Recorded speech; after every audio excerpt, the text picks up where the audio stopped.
So ಅದಕ್ಕೋಸ್ಕರನೇ ಇವಾಗ ಅದೇ ಇದು ನಮ್ಮ ಪರಿಸರ ವಿಭಾಗದವರು ಪಾಲಿಕೆಯವರಾಗಲಿ ಇಲ್ಲ ಕರ್ನಾಟಕ ರಾಜ್ಯ ಸರ್ಕಾರದವರಾಗಲಿ ಮತ್ತು ಪರಿಸರ ನಾಶ ಆಗ್ತದಂಗೆ ಇದು ಮಾಡ್ಕೋಬೇಕು.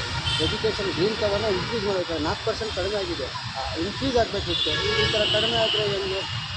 ಸೊ ಇವರು ಗ್ರೀನ್ ಕವರ್ ಇನ್ಕ್ರೀಸ್ ಮಾಡಬೇಕು. ಇವಾಗ ತುಂಬ ಕಷ್ಟ ಆಗ್ತದೆ.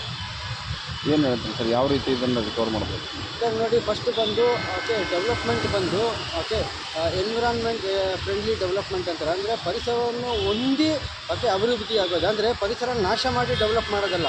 ಇವಾಗ ನಾವು ಮನೆ ನೋಡ್ಬೋದು, ಕೆಲವರು ಎಳ್ನೀರು ಮರ ಕಟ್ ಮಾಡಿದಾಗ ಎಳ್ನೀರು ಮರ ಹಂಗೆ ಇರುತ್ತೆ, ಮನೆ ಕಟ್ಟಿರ್ತಾರೆ ತೆಂಗಿನ ಮರ.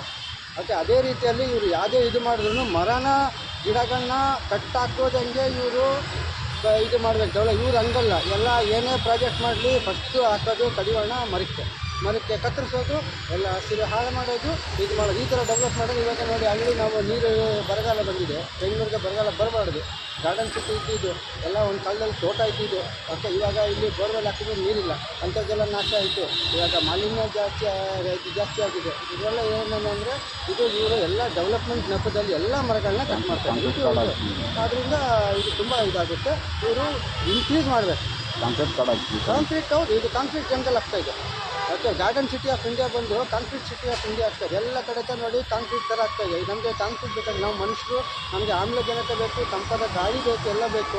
ಅದಕ್ಕೆಲ್ಲ ಬಂದು ಹಸಿರೇ ಉಸಿರು ಅಂತಾರೆ. ಎಲ್ಲಿದೆ ಇವಾಗ ಹಸಿರು? ಸೊ ಸರ್ಕಾರ ಬಂದು ಇಮ್ಮಿಡಿಯೇಟಾಗಿ ಹಸಿರನ್ನ ಜಾಸ್ತಿ ಮಾಡೋಕ್ಕೆ ಕ್ರಮಗಳು ತಗೊಳ್ಬೇಕು. ಕಾಂಕ್ರೀಟ್ನ ಇದು ಮಾಡಬೇಕು ಮತ್ತು ಅಂತರ್ಜಲ ಸಂರಕ್ಷಣೆ ಮಾಡ್ಕೋಬೇಕು. ಇಲ್ಲದ್ರೆ ನಾವು ನಮ್ಮದು ಇನ್ನು ಮುಂದಿನ ವರ್ಷಗಳಲ್ಲಿ ತುಂಬ ಸಮಸ್ಯೆಗಳು ಉಂಟಾಗುತ್ತೆ. ನಾನು ಅರುಣ್ ಅಂತೇಳಿ ಪರಿಸರ ಮತ್ತು ಸಾಮಾಜಿಕ